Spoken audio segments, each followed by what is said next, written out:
Ayan, nabili rin namin yung Epson na L5290. Yan yung bet namin kasi meron siyang long na Xerox.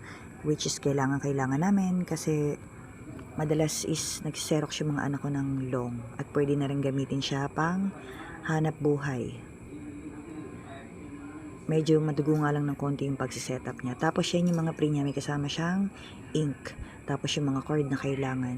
Yung USB na kapag isa-setup mo siya sa laptop or desktop. Medyo nakakalito lang kasi masyado na siyang high-tech.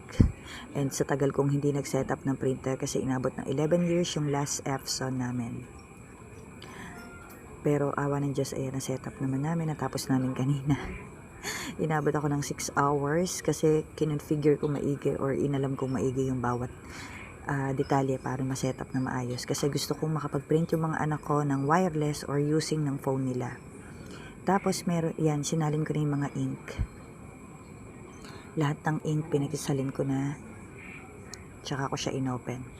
Tapos kung gusto nyo nga pala siyang makapag-print kayo ng wireless, kasi yan, sinesetup ko, nilagay ko muna yung USB. Para lang ma-setup ko sa laptop at saka ma-configure kung maigi.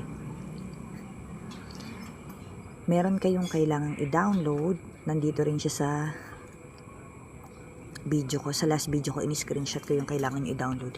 Para makapag-print kayo anytime using Wi-Fi. Kinunik ko kasi sa Wi-Fi yung aming printer.